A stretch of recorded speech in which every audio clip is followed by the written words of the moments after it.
இன்றைக்கி நம்ம இந்த பார்ட் கம்ப்ளீட் ஃபைனல் பார்ட் பார்க்கலாம். அதுக்கு இந்த கொஞ்சம் கல் நான் பார்த்த வீடியோவில் இந்த கல்லும் வச்சு யூஸ் பண்ணாங்க. அப்புறம் கொஞ்சம் ஸ்பாஞ்ச் எடுத்திருக்கேன்.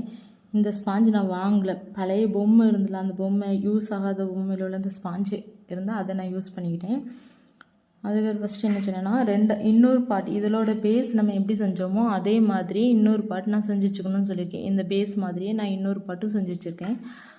ஆனால் அதில் த்ரெட்டு கொஞ்சம் இந்த லென்த்தாக விட்டு இதோட ஃபைனல் முடிச்சில் லென்த்தை விட்டு நான் செஞ்சு வச்சுருக்கேன்.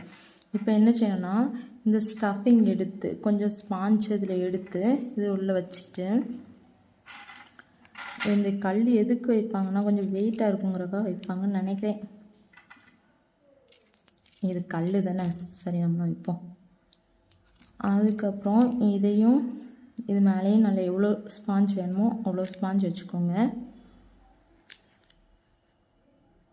உங்களுக்கு எவ்வளோ கல் வேணுமோ அந்த கல்லையும் வச்சுக்கோங்க. சரி, ஃபஸ்ட்டு இவ்வளோ வச்சுட்டு அதுக்கப்புறம் வேணால் அந்த கொஞ்சம் வச்சுக்கலாம். இதில் மேலே வைக்கணும். இது மேலே வைக்கும்போது எப்படின்னா இதையும் இந்த 2 லூப் இருந்ததில் ஒரு லூப்பில் நம்ம என்ன செஞ்சிட்டோம்னா அவுட் சைடில் உள்ள அதாவது பேக் லூப்பில் நம்ம என்ன செஞ்சுருப்போம்னா டபுள் க்ரோஷே போட்டு செஞ்சோம்ல. இங்கே இதில் என்ன செய்யணும்னா இன்னொரு லூப் இருக்கும்ல, அந்த லூப்பில் இதை வச்சு இப்படி ஜாயின் பண்ணி ஸ்டிச் பண்ணி விடணும். இது லென்த்தாக இருக்கிறதுனால நான் த்ரெட்டை இதில் ஃபஸ்ட்டே ஊசியில் நான் உங்களுக்கு கொடுத்துக்கிறேன். இதுக்கு யூஸ் பண்ணுறது இந்த ஊசி தான். அந்த ஊசி வச்சு தைச்சா தான் நம்மளுக்கு என்னென்னா இந்த இது வந்து இப்படி இழுத்துட்டு வராது. அதுக்காக தான் இந்த ஊசி கொடுத்துருக்காங்க. நீங்கள் இது நார்மல் ஊசியில் எப்படியாவது இதை மாட்டி செஞ்சு பாருங்கள். அது கொஞ்சம் நம்மளுக்கு கஷ்டமாக இருக்கும். அதை எடுக்க முடியாது, உள்ளே விட்டுட்டு ஊசியை வெளியே எடுக்க முடியாது. இப்போ இதில் நான் என்ன செய்கிறேன்னா இந்த நூலையும் உள்ளே வச்சுட்டு இதில் ஃப்ரண்ட் லூப் ஒன்றுலேருந்து நம்ம ஆரம்பிக்கிறோம். இதோட ஃப்ரண்ட் லூப் இருக்கா, இதில் இப்படி விட்டு இப்படி ஜாயின் பண்ணுறோம். அதுக்கப்புறம் இந்த 2 இதோட த்ரெட் இந்த 2 வீஷ் இதையும் இதுக்கு அடுத்த இந்த இதையும் விட்டு இப்படி இப்படி நம்மளுக்கு தெரிஞ்ச மாதிரி ஸ்டிச் பண்ண வேண்டியதுதான். நம்ம கரெக்டாக ஒவ்வொன்றையும் ஜாயின் பண்ணிட்டு வாங்க.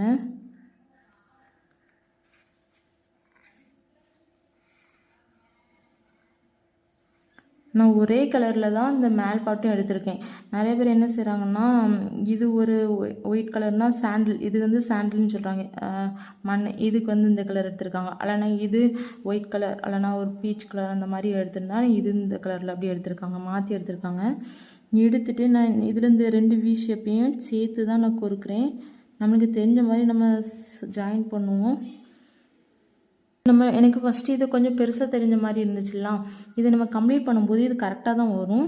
ஆனால் எப்படி இதை தைக்கணும்னு சொல்லியிருக்கேன். இதில் இந்த இது ஃபுல்லாக எடுத்துக்கணும். இதில் ஃப்ரண்ட் லூப்பில், ஏன்னா பேக் லூப்பில் தான் நான் அந்த டபுள் க்ரோஷே போட்டிருப்பேன். இது ஃபுல்லாக எப்படி கம்ப்ளீட் பண்ணிக்கலாம். எதுவும் டவுட் இருந்தால் எனக்கு கமெண்டில் கேளுங்க.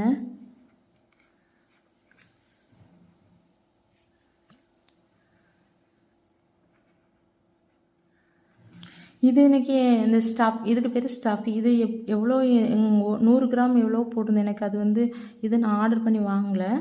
நான் சொன்ன மாதிரி உங்கள்கிட்ட ஏதாவது பழைய பொம்மை எதுவும் இருந்துச்சுன்னா அதை யூஸ் பண்ணிக்கோங்க.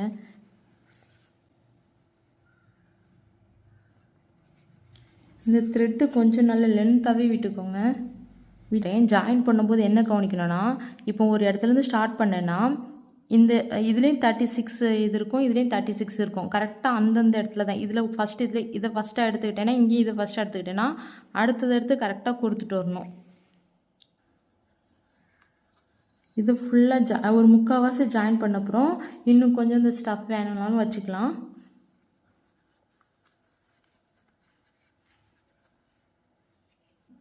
இதில் எக்ஸ்ட்ரா இருக்க இந்த ஸ்டஃபிங் கொஞ்சம் உள்ளே கொடுத்துக்கிறேன்.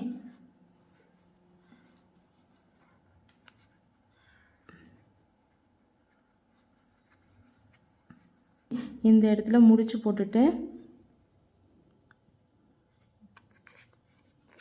நம்ம சாதாரணமாக எப்படி இந்த மாதிரி முடிச்சு போடுமோ அப்படி முடிச்சு போட்டுக்கோங்க. இன்னும் 2 முடிச்சு கூட போட்டுக்கோங்க. போட்டுட்டு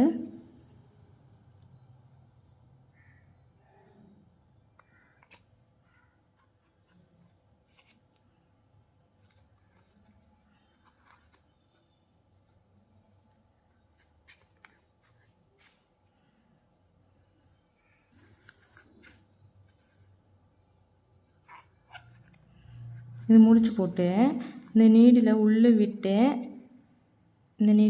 விட்டு இது வழியாக அப்படி கீழேயோடி இந்த த்ரெட்டை இழுக்கணும்.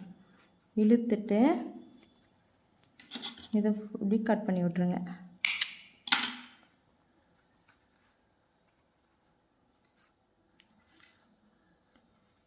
இதுதான் ஃப்ளவர் பாட். இப்போ நம்ம ஏதாவது செஞ்சுருந்தோன்னா இந்த இடத்துல நம்ம வச்சிடலாம். அப்புறம் இந்த டபுள் டேப் இருக்கும்ல, அதை இந்த இடத்துல ஒட்டி இந்த மாதிரி வச்சு இதில் நம்ம செஞ்சுருந்த ஃப்ளவர் ஏதாவது ஒன்று வச்சு இதில் ப்ரெஸ் பண்ணி இப்படி வச்சிடலாம். இந்த மாதிரி குத்தி வச்சிடணும். அதை நான் அடுத்தது செஞ்சுட்டு இதில் எப்படி வைக்கலாங்கிறத நான் காமிக்கிறேன்.